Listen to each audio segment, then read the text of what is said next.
Hello and welcome back to the channel. Thank you so much for watching. Thank you for liking, thank you for commenting, and a huge thank you to the sponsors. I truly appreciate your generosity. It is what makes these videos possible. Continuing the conversation on publications that are of use to ship modelers, I reckon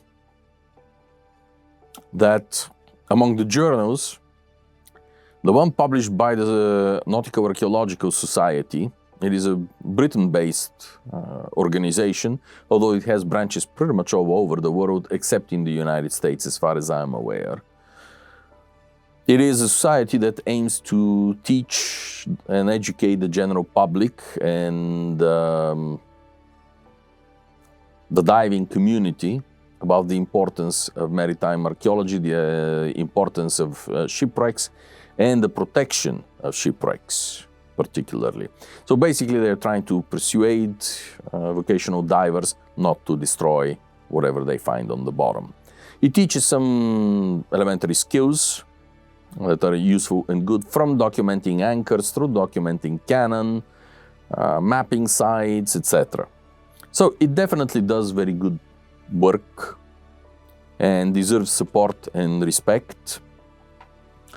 But their foremost and most important asset, as far as I'm concerned, and as far as most of us professionals are concerned, is that they are the publishers of the International Journal for Nautical Archaeology. The journal started coming out in 1972, so he's a little bit younger than me. And from the very beginning, this really was the place to publish reports on shipwrecks. As it says in the very title, Nautical Archaeology, overwhelmingly the articles are about ships and shipping.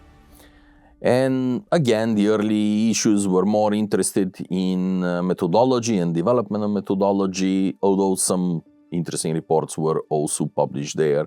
But as the field matured, as the journal matured, more and more of the publications are dedicated to actual archaeological reports. And this is where you go for preliminary reports. This is where you go, even if the wreck is fairly small, less well preserved, or limited scope of excavation. That is where the final publication will come out also. It was founded by, if I remember correctly, the first editor of the journal was the late Joan du Plat Taylor, one of the founders of the field of nautical archaeology. She, together with Honor Frost, participated in the first real archaeological excavations at Cape Caledonia underwater. So this field has always, from the very beginning, been welcoming for female participants. At the moment, I was trying to remember if the journal has ever had a male editor, and I'm not sure. The current editor, Dr. Athena Trakaras, is actually a dear friend and colleague from my student years at A&M. We're in the same class. The journal is back on track, thanks to this, and it is publishing again interesting, important articles. And they are what ship modelers are really interested, because they are providing you with the information, not how some secondary source thought ships would have been built, but how ships were actually built. Because the articles follow more or less a standard format. Usually there is something about history or study of the site, then follows a detailed description of the site, the sort of nuts and bolts description that modelers are interested in. And only after that there is a discussion, comparison with other similar sites and wrecks, and also, of course, the bigger picture. What is it really telling us? Why is it important? Because I've said it many times before, it is not important that the plank is attached with how many nails are holding the plank. What is important, whether it is 2 or 3 or 4, it doesn't really matter. What is important, what matters, is why this decision was made. So this is what the International Journal of Nautical Archaeology can give you, the nuts and bolts, the direct descriptions of the material, and also the artifacts, of course, but the bigger picture, the context of the site. Many of these are interesting enough to read them as bedside reading.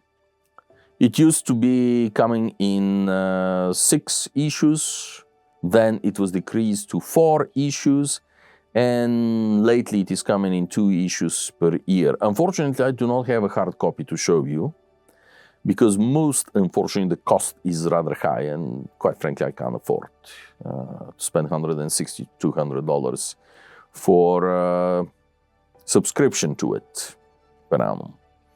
But of course, good libraries have access to it for reasons that remain hidden to my meager brain. Ours is not among them.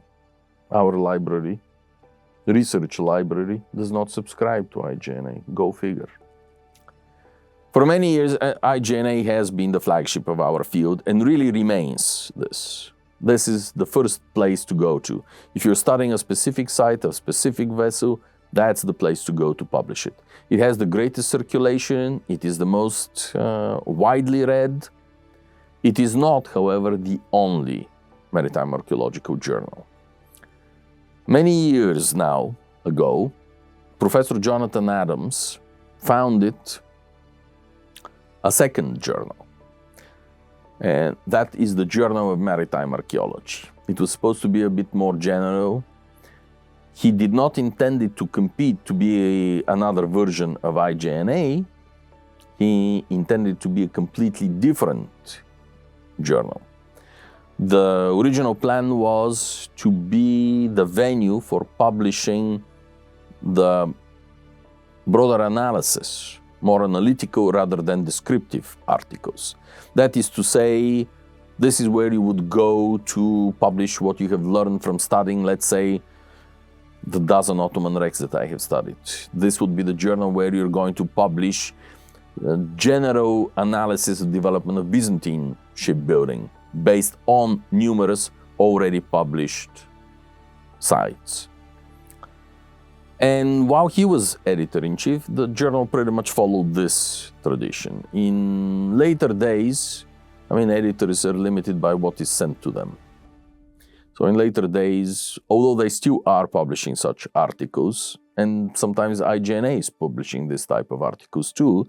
In other words, the two journals are more mixed than they were intended to be originally. And both are producing broadly similar material. I probably still would go first to IJNA for primary material, for primary sources. Journal of Maritime Archaeology I would submit for more overview articles. But both of them can be quite useful. And for anyone who can gain access to them, and the links to them are below the video. You can see them, subscribe to them, read them, enjoy them, because you will learn a lot. From the actual dimensions, through conversion of timber, all the way to how things were put together, what indication we have for how they were designed. All of this is going to be published by archaeologists. That's why ship modelers and nautical archaeologists are best of allies, because you guys are really the main public, the main readership of what we're producing. And yes, sometimes we do break cherished dreams and puncture cherished balloons that keep on being repeated in secondary sources that happen not to be true. But so be it. We still are best of allies. Thank you ever so much for listening. Thank you for watching. Thank you, huge thank you to the sponsors. I truly appreciate what you are doing for me. Thank you so much for watching. Have a wonderful rest of your day, and I'll see you next time. Cheers.